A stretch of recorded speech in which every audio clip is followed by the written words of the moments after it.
My guest today is co-writer and director Samuel Fluckiger, an award-winning filmmaker based in Switzerland. Now, his body of work includes Terminal, Nightlight, and Windowless, which have screened at renowned festivals around the world and have been sold to multiple broadcasters, including CBC and SRF. Now, his newest short film, the Oscar-qualified UNSER Kind, meaning Our Child, is about a Swiss couple expecting a child through surrogacy in the Republic of Georgia when questions about their baby's health arise. So, ladies and gentlemen, let's welcome co-writer and director Samuel Flukiger and his Oscar-qualified short film Unser Kind to the show. Welcome, Samuel. Thank you so much for having me. You're Hello. very welcome. Now, I really enjoyed this short film. It covers a very serious matter, and I love films like this. I'll ask you, would you put this film in the social impact category? I think I would put it in the social impact category, yes. It is in many ways a classic drama, but I strive as a filmmaker to tell stories that are socially relevant. And this was also the case with Unser Kind, yes. Now, with this particular film, where did you get the idea for it? Originally, my co-writer Philippe Grob and I, we stumbled over an article of a Australian couple expecting twins through surrogacy in Thailand. And one of the twins was diagnosed with Down syndrome. And allegedly, the Australian couple then abandoned that child and left it to the surrogate to take care of. And that was a story that touched us very much. And we started to research about the topic and quickly learned that in Switzerland, surrogacy is completely prohibited, forcing couples to travel abroad to pursue their dream of having a family through surrogacy. And that was the start of making this film. I when I watched the film, I went back because I wanted to do some extra research about surrogacy because you have it in the film, and I think it's towards the end of the film. First of all, I didn't realize that surrogacy outside the United States is a very taboo subject. Yes. I also didn't realize that it's actually illegal in many countries. So your story starts out with a Swiss couple that travel to the Republic of Georgia. Now, why did you choose the Republic of Georgia as the place as to where the surrogate would be? So, as you mentioned, there in Switzerland, but also in other countries, Western countries, surrogacy is prohibited. And Georgia is actually one of the few countries where couples who are looking for a surrogate can travel to in pursuit of their dream of having a family. Yeah, I think here in the United States there are couples that will go to Russia to look Hmm. for adoption. And of course, Republic of Georgia is part of the Soviet Union, and so I guess their policies are a little bit more open. By researching surrogacy for this film, was there something about it that surprised you the most? Um, there were, I mean, first, I was personally surprised about the prohibition of surrogacy myself.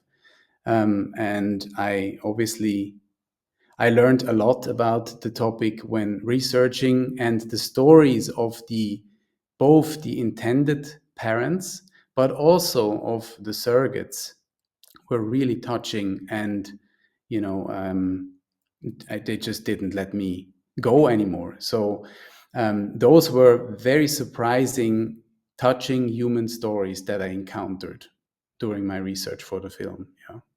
You know, to have a couple. that desires to have a child, desires to have a family, and then have the news where they can't have children themselves.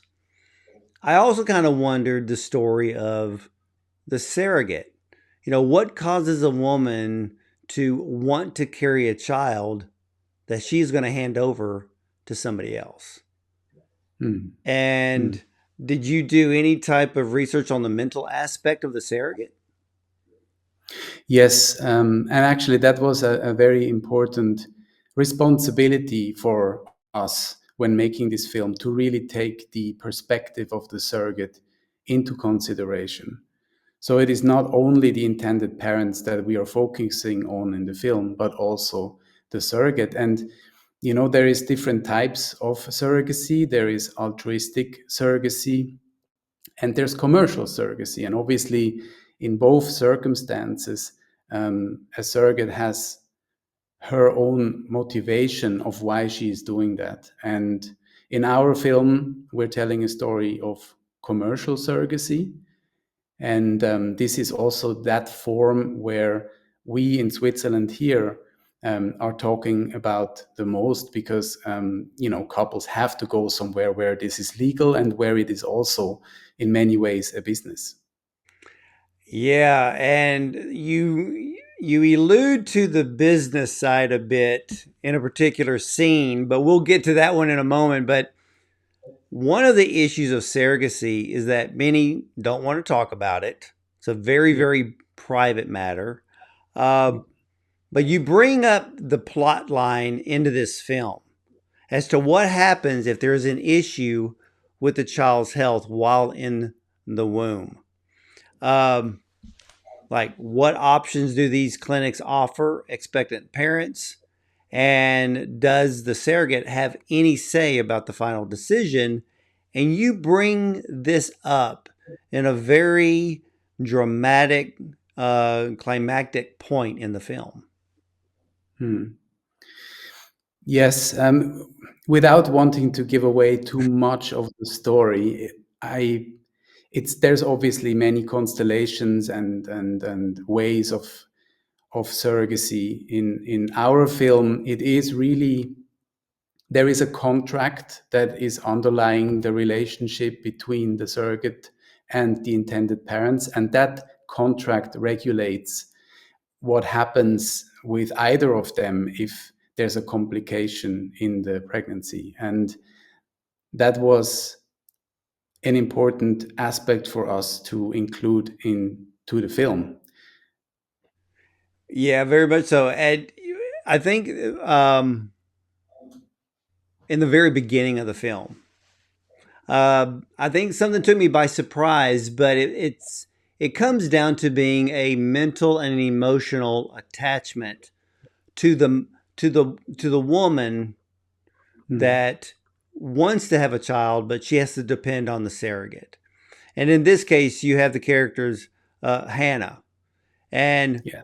when they get to the hotel room, it surprised me because she wasn't the one carrying the child. She was actually wearing a prosthetic. Now, is that something that's normal for a woman that's desiring a child, but she has to use a surrogate to maybe have some type of connection there as to why she was wearing the prosthetic? I, from researching the topic, we learned that with surrogacy being such a taboo in Switzerland, for many intended mothers, it is quite difficult to deal with the pressures and also with the stigma around infertility and also of doing surrogacy.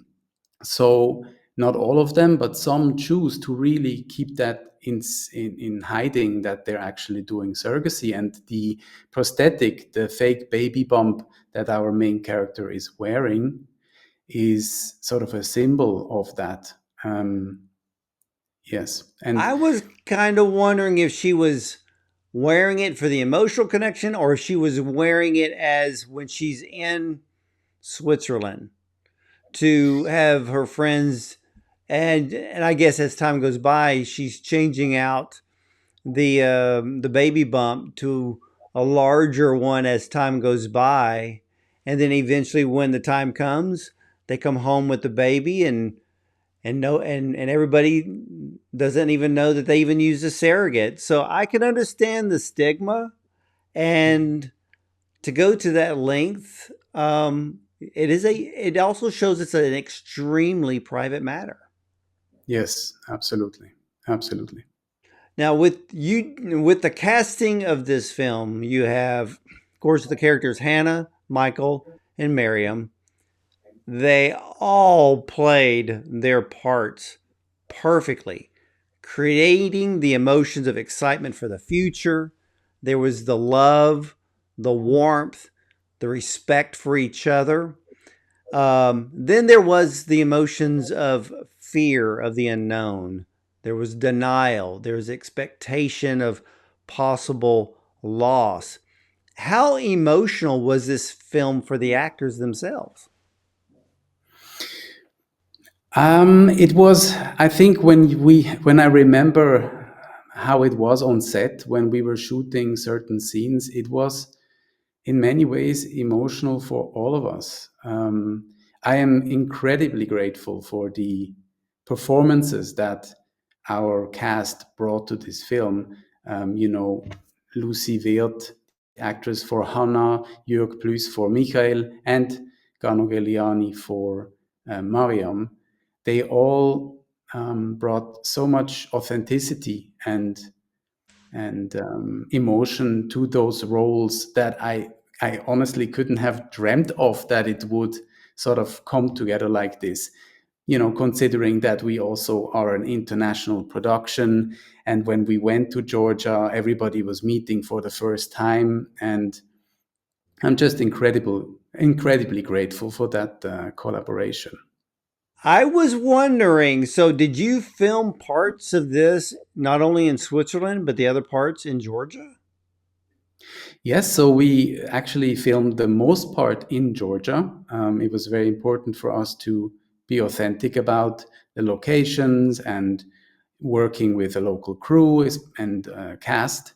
And we only filmed 1.5 days in Switzerland and 4 days in Tbilisi, which is the main capital of Georgia. Wow, you really went completely authentic to the storyline. It was very important for us. It's when you make a film about a real social issue, about a topic like this, authenticity is the absolute key. And it was not an option for us to sort of try to recreate that in Switzerland. We really wanted to go to Georgia, yeah. Now, how did your direction help the actors to capture each emotionally charged scene in this film? That is a very good question. I think we found an individual approach for each role, and working with each of the actors, we didn't really rehearse. It was more about having all of those conversations, especially with Lucy Wirth, who played Hannah, and with Jürg Plüss, who played Michael, in advance to emotionally understand what these characters are going through, and to understand the complexities, the moral and ethical complexities of the topic.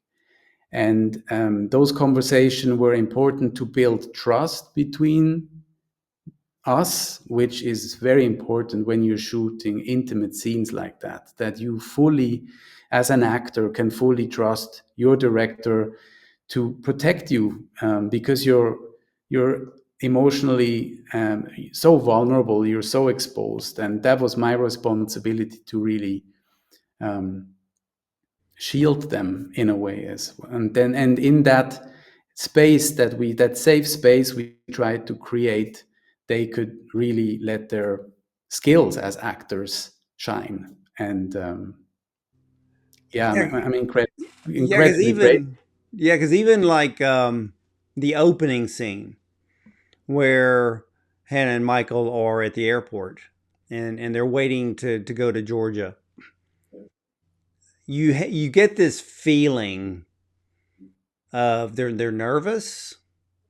There's anticipation, Mm. um, maybe excitement, but every stage of birth, especially during the 9 months, you're just hoping, you're praying that the baby's healthy, everything's okay, everything's going to work out, and and you really captured the emotion in that opening scene.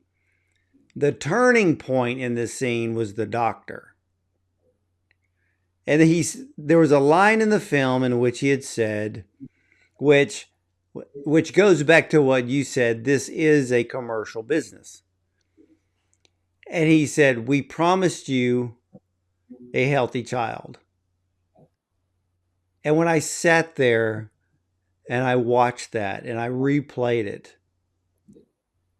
there was just something so cold about that, where you're weighing the option. Okay, this baby is a living thing, and you're just looking at it like a contract, that you want to fill the contract exactly what it says there. And I can understand with what he had said and the reaction and the little bit of tug of war or strife between Hannah and Michael, which then also adds to the situation with Miriam. Mm. And to me, that one line in the film really just flipped the switch and just, I think it made the audience question their own self as to what would I do. Mm. Yes, and that question is, it was our goal actually to bring our audience to the point where they would ask themselves what would they do in that situation, and thereby reflecting on the underlying complexities of this topic of commercial surrogacy. Yeah, because and one of the things you didn't bring up in this film, which I'm really glad you didn't, but because every audience is going to be different. Every audience is going to be looking at that one scene and playing in their mind their own decision. And there'll be parts of the audience that will have a religious view to Mm, their decision, and others will look at it as the contract. But then there'll mm, be others that'll be still wrestling, wondering, which way do I go? mm, And because a lot of people don't want to make the decision and appear callous, to appear cold, to appear uncaring. So mm, you've really brought so many different emotions into the thought process of the audience. And that's why I like films like this one, because it gets so many people to think. mm. And with this film, with all of the multiple film festivals that it has been shown in, what has been some of the reactions from the audience? Well, as a matter of fact, I it just recently premiered at the in the US at the LA Shorts Film Festival, um, and we're now traveling to Cyprus, where I can finally also really experience it with a big audience. I have to say we did some testing in advance, and I think that's an important thing to do before you release a film, to really see how it works and if there's anything that you can work on before releasing it. And there we got the impression that we achieved that these questions are being asked by the audience when they leave the cinema, that they're thinking about the topic afterwards, that they maybe form an opinion themselves, which they can bring to a healthy debate about the underlying topics. Yeah, Yeah.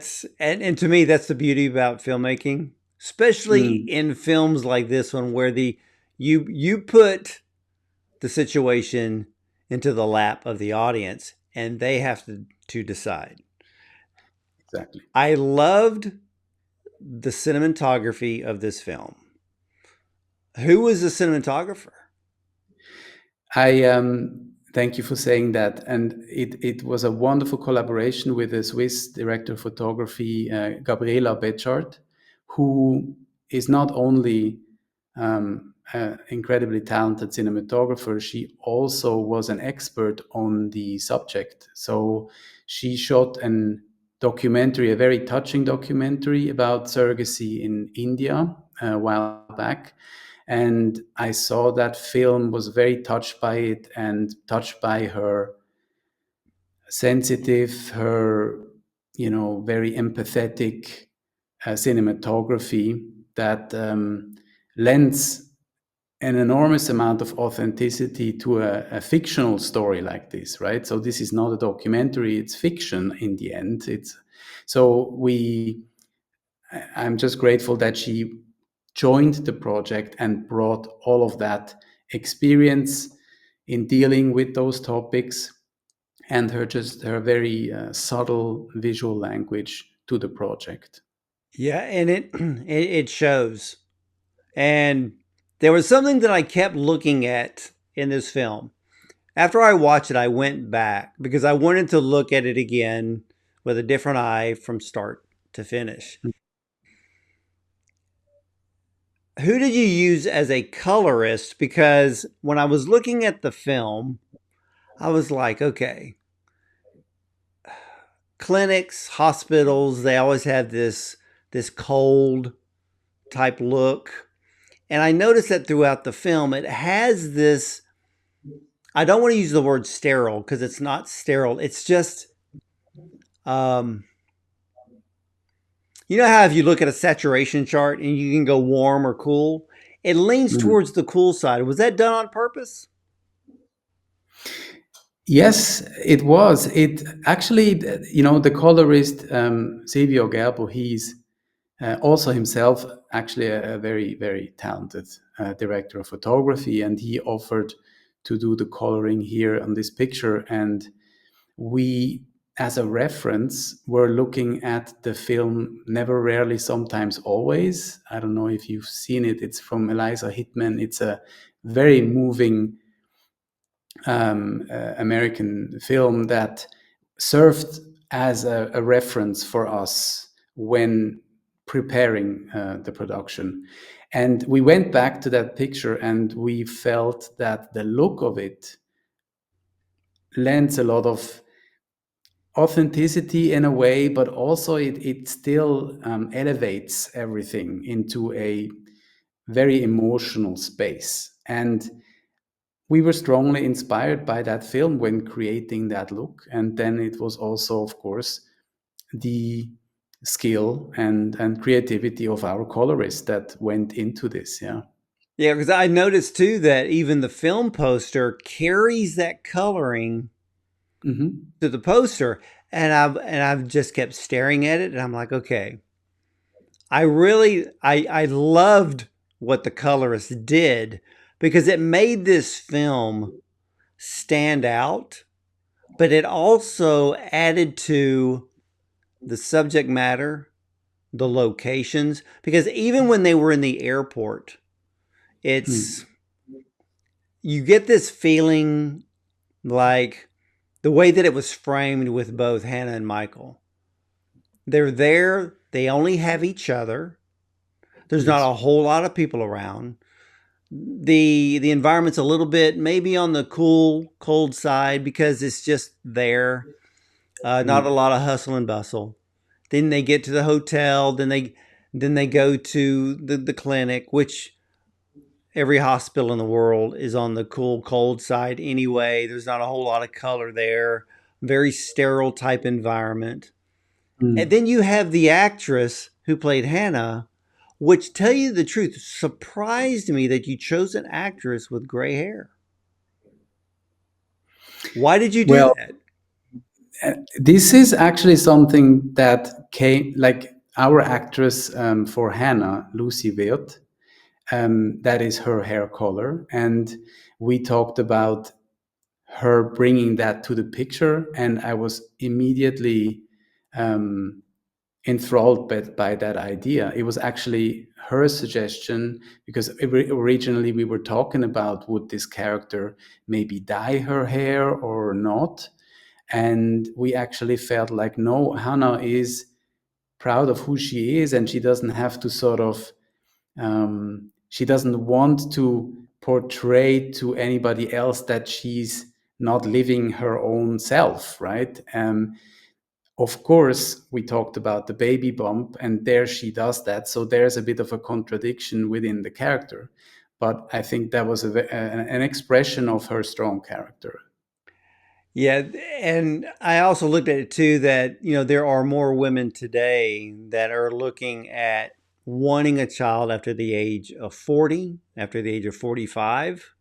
Mm. And when I was looking at Hannah and looking at Michael, I was like, yeah, this works because it works better with the characters and the actors that you chose than if you were to pick someone that was 25 or 30 years old and choosing surrogacy. Because in a way, when you look at Hannah and she's wearing the baby bump, she can always tell everybody in Switzerland that she did IVF treatment. And then nobody even knows. Okay? Mm. Because Mhm. then that would be very believable for someone in her age group or in the look that she portrays in the film. It also goes back to working perfectly with what the colorist did with the whole look of this film. So, Mm. I was so impressed with every element of this film. The cinematography was amazing. I'm probably one of the few that it will even pay attention to coloring. And I understand and see, and I will take a look at films when I feel that the coloring itself plays into the storyline, Mm. and this one did. I actually went back and kept looking at scenes and just kind of pausing them just so I could look at it, and I'm thinking, okay, it's the coloring itself of this film that makes it stand out upon all these other films, because you know how everybody they want their vibrant colors, they want a little heavier saturation in certain areas, but I just love the look of this film. Again, it just stands out on its own. But this film has everything. Again, it's the cinematography, it's the acting, it's the storyline. Everything about it tells me why this film was Oscar qualified. Thank you so much. I mean, that really does mean the world to me, and I'm sure also to everybody who was involved in making it. Craft is something that is important to us and is also fascinating, and I love talking about it. And you appreciating that so much is, of course, a fantastic compliment. Well, you're very, very welcome. And I'm not going to give the ending away because I want people who attend film festivals, and ladies and gentlemen, if you attend a festival where UNSER Kind is appearing, you have to see this film for the story, the plot line, and everything about film itself. You want to see this one. But I want to thank you for ending your film the way you did. I'm not going to tell anybody what happened, but I'm glad I'm so happy the way that you ended it, because again, it goes back to what you and I were talking about before. It's the type of ending that puts the decision squarely onto the audience, and then the audience has to make their own ending to this film, which, to tell you the truth, is very rare, that I see this in a lot of films. A lot of people, they give you the ending, that's what happened. There's some that will leave the ending open, but you leave it open in a way that causes the audience to continue their conversations and to write their own ending to your own film. Yes, and this, I appreciate that, and this was the intention of us when we wrote the screenplay, me and my co-writer, and when we were making the film, we were still debating whether or not this ending is exactly in the right moment, yes or no. And honestly, it took quite a lot of courage to then really believe in the decisions that we made. But leaving, and I can give away as much, leaving certain narrative threads untied, certain questions unanswered, is a powerful way of making the audience continue thinking about the story and the characters and the underlying topics, and that was the intention. Yes. Yeah, I can see a lot of people, they see this film, they leave the theater, they get into their car to go home, and they're talking about amongst themselves, what would you do? Hmm. And that's the great thing about this type of film is it opens up the conversation. Of course, that conversation is based on the plot in this film, but at the same time, it does open up the conversation about surrogacy. People Hmm. who live in certain countries of the world where it's illegal, and then those that live in countries where it is legal. Hmm. And many people today, it'll be till the end of time. Couples will always desire. Many couples will desire to want to have a child, and surrogacy is an option for those that where maybe IVF does not work. And Hmm. have you had conversations with audience members that wanted to know more about surrogacy? Not yet, because I haven't had all of these sort of interactions with my audience just yet, because we've just recently premiered, but I'm really looking forward to those. In our test screening, however, it was a very intense discussion about exactly what we just talked about, like, is this the right moment to end the story? And I was also, of course, having intense discussions about my own intention of why I was making this film, and why I personally believe it's important to keep that conversation going, regardless of if you're in the US, where it is legal and accepted and legitimate, and then looking, at least in certain states, and then you go to a country like Switzerland where it's completely prohibited, right? So again, the idea of sparking a conversation and maybe being a bit of a catalyst for change in countries where it's just completely illegal, that was the goal here with this film. Yeah, indeed. And I have to ask because I look, with every film that I watch, I always wonder, is there going to be more? Is there any thought of taking this storyline and creating a feature? I'm glad you're asking. Yes, actually, this is one of two projects I'm working on right now. Um, this is my fifth short film, I believe, and it's now really time for me to tackle a feature film. And I'm working on an adaptation of this short film, and it will take a closer look at the fragile, emotional, in many ways also beautiful relationship between the intended parents and the surrogate. And it will bring the whole story that starts with this short to a very emotional conclusion. Well, I can't wait to see the feature film of this one because I know that there is a lot of character development. There's a lot of places and circumstances and situations to put these characters in, especially with Mm. Hannah and Michael. I mean, that conversation is going to get a little deeper in the feature film. But Yes. I can, again, Samuel, I can see why this film is Oscar qualified. And ladies and gentlemen, UNSER KIND is an Oscar qualifying short film about a Swiss couple who are expecting a child through surrogacy in the Republic of Georgia when questions arise about their baby's health. Now, there are many couples around the world who can't have children.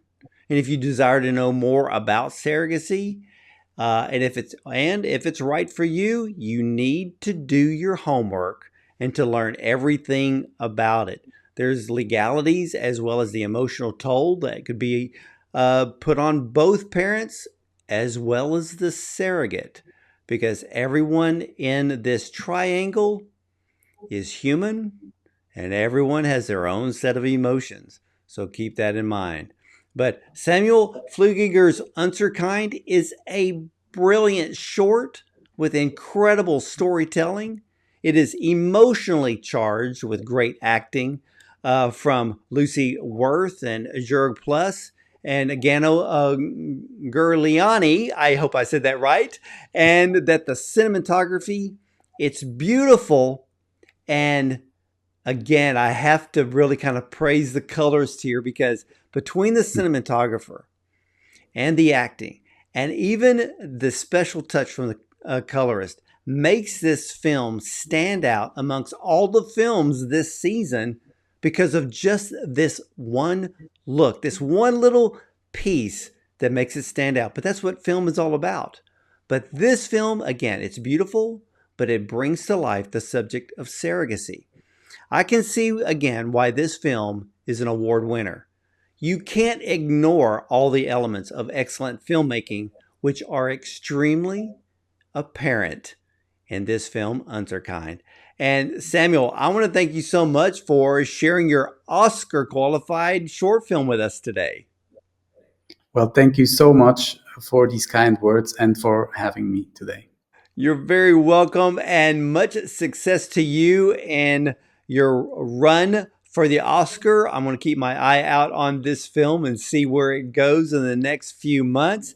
And ladies and gentlemen, I want to thank you for watching.